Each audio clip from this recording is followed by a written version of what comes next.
Hello Global Family! Welcome to the Passion Week special of Jesus is Alive Kamanava Monumento. In the next few days of the Passion Week, we are going to talk about the 7 last words of our Lord Jesus Christ at the cross. Importante po ito because we believe that the 7 last words of Jesus Christ from the cross are among the most profound statements ever spoken. Ito pong 7 huling salita ng ating Panginoong Hesus ang magpapakita ng puso ng mabuting balita. Ipinakita ng ating Panginoong Hesus na imbis na galit, forgiveness. Imbis na hopelessness, salvation. At imbis na revenge, compassion. And yes, nakita natin na ang krus o ang krus ng Kalbaryo ay tinitignan bilang event ng suffering. But the 7 last words of Jesus Christ interpret for us what is happening spiritually. Because many of the statements of Jesus Christ echoes the Old Testament scripture. At itong mga connection na ito ang magpapakita po sa atin na ang crucifixion ay hindi basta random, it is a fulfillment of God's redemptive plan. Think about it. Ang creation po ay nagsimula nung magsalita ang ating Panginoon, and in the New Testament, ang redemption ay nagsimula nung nagsalita ang ating Panginoong Hesus.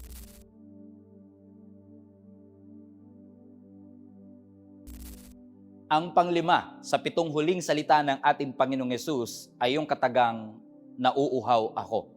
Makikita po nyo yan sa John chapter 19, kung saan nasabi ng scripture, after this, Jesus, knowing that all things were now accomplished, that the scripture might be fulfilled, He said, I thirst.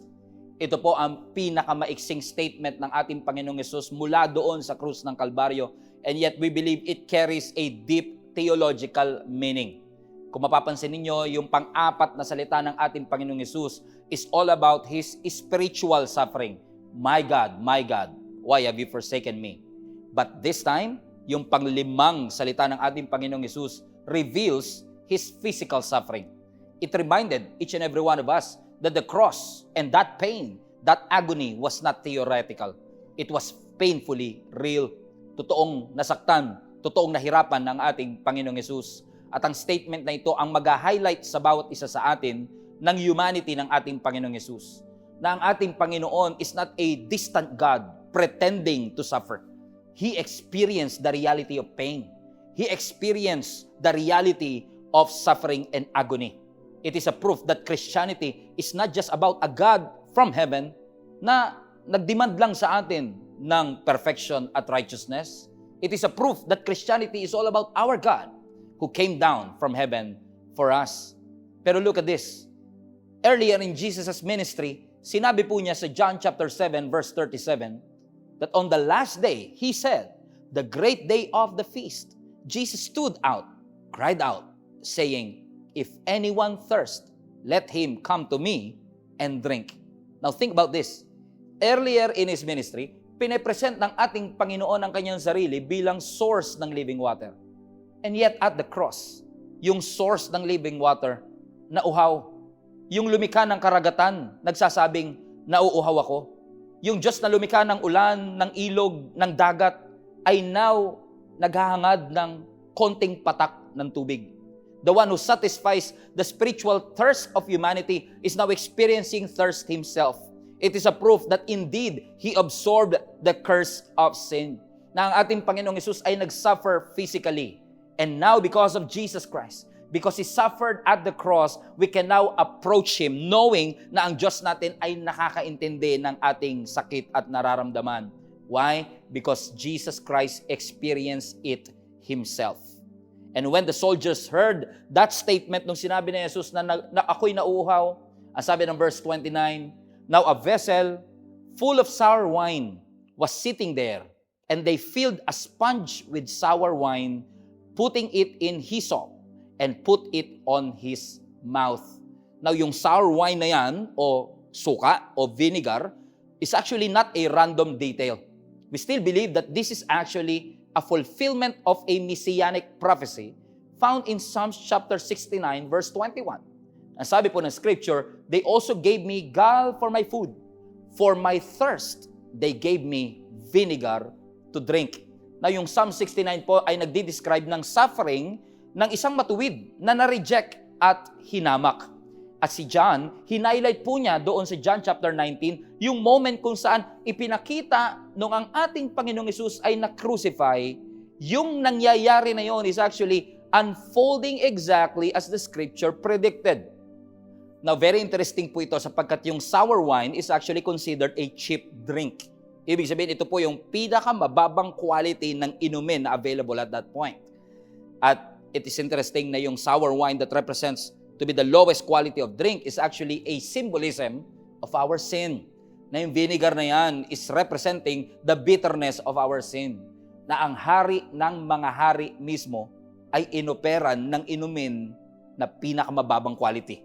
Na yung Diyos that turned water into wine is actually being offered a sour wine. Pero on top of that sour wine, very interesting din po yung detail na binanggit ni John sa verse 29 kung saan ang sabi po niya, they filled a sponge with sour wine, watch this, and put it on hyssop. Now, yung hyssop branch po na yan is actually first found in Exodus chapter 12. Ito po yung tagpo ng first Passover celebration, kung saan nagkatay po at pumatay ng tupa ang nation of Israel. 5 days nilang inalagaan, and on the 5th day, ang sabi ng scripture, papatayin ninyo ang tupa na yan, and after 5 days, ipapahid ninyo ang kanyang dugo sa inyong mga pintuan. Alam niyo po ba na yung ginamit nilang pangpahid doon sa dugo is actually a hyssop branch.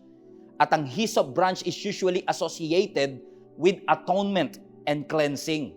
So when John specifically point out na yung vinegar ay ibinigay kay Jesus sa pamamagitan ng hyssop branch, he was reminding all of us that Jesus is indeed the true Passover Lamb. That hyssop branch is a reminder for each and every one of us, you are atoned and you are cleansed for your sin.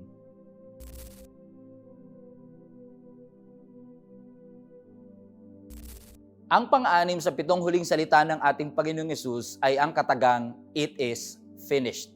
Makikita po natin yan sa John chapter 19 verse 30. When he had received a drink, Jesus said, it is finished. And with that, he bowed his head and gave up his spirit. This is a profound declaration, but this declaration is not a declaration of defeat. This is actually a declaration of victory. And come to think of it, Jesus announces his final words in victory and in triumph.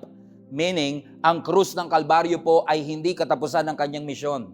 In fact, ang krus ng Kalbaryo ay completion ng kanyang misyon. Ang Greek word po ng it is finished is actually tetelestai. Nang ibig sabihin ay completed, accomplished, fulfilled, and paid in full. Alam niyo po, for many centuries, ang mga Israelites ay nag-o-offer ng kanilang mga sacrifices para sa kanilang mga kasalanan. Halos araw-araw, may mga tupa at mga hayop na namamatay sa temple upang pagbayaran ng kasalanan ng tao. But those things are temporary and those things are repetitive. Because the writer of Hebrews said in Hebrews chapter 10, day after day, every priest stands and performs his religious duties again and again.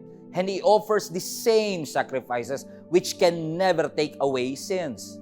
But when this priest, referring to Jesus Christ, and offered for all time one sacrifices for sins, he sat down at the right hand of God.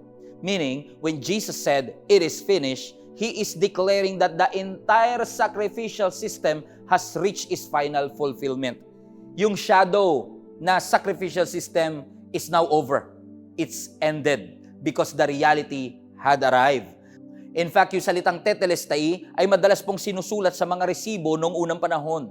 Kapag bayad na sila sa kanilang mga pagkakautang, yung kanilang mga dokumento ay tinatatakan ng salitang paid in full sa Greek word tetelestai. It is a reminder for each and every one of us that the debt of sin that humanity could never pay has now been fully settled by Jesus Christ at the cross.